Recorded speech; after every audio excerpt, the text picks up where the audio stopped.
El punto D nos pide que agreguemos el gráfico de la potencia en la resistencia que tiene un valor de 15 ohms.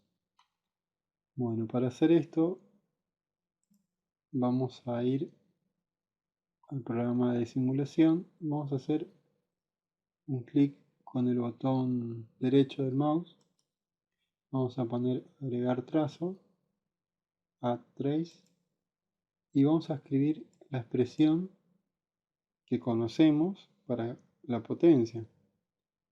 Bueno, una forma de encontrar la potencia es voltaje en el elemento por la intensidad de la corriente en ese elemento.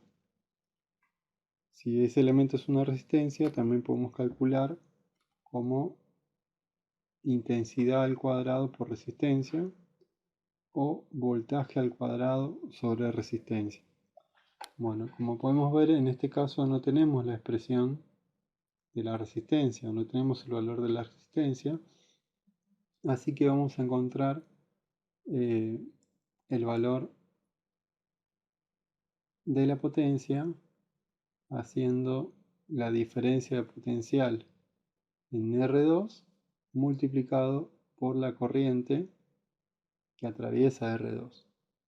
Bueno, la diferencia de potencial en R2 habíamos visto que era el voltaje que le daba a este nodo menos el voltaje que le daba a este nodo. ¿Sí? Entonces vamos a ver que es BN2, BN002, vamos a poner menos BN003, voltaje en el nodo 3, y todo esto multiplicado por la intensidad de la corriente. Pongo todo entre paréntesis para que todo esté multiplicado. Multiplicado por la multiplicación es con el asterisco. Fíjense, tenemos varias expresiones de corriente que, como sabemos que son todas la misma, podemos elegir cualquiera.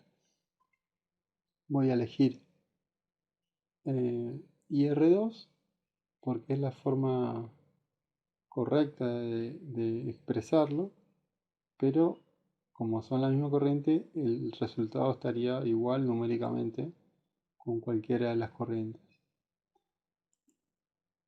Bueno, ahora cuando pongo OK, se va a agregar el gráfico donde indica el valor de la potencia en esa resistencia.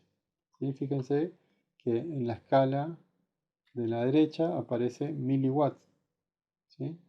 Y el valor de la potencia está aproximadamente 1,1 miliwatts. ¿Sí? La potencia en esta resistencia entonces da más o menos 1,1 miliwatts. Y lo obtuvimos de hacer el valor de la diferencia de potencial en la resistencia R2 multiplicado por la corriente.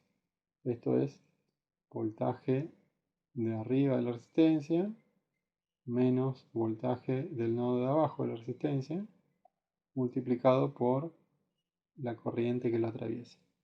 ¿Sí? Voltaje por intensidad. Voltaje en ese elemento por la intensidad que lo atraviesa. Y así obtuvimos el valor de la potencia. Fíjense que si quiero indicar la corriente, presiono sobre el componente y aparece otra escala más. Fíjense que tenemos la primera escala es potencia, la segunda voltaje y a la derecha tenemos la escala de corriente. Siempre hay que ver cada valor con su respectiva escala.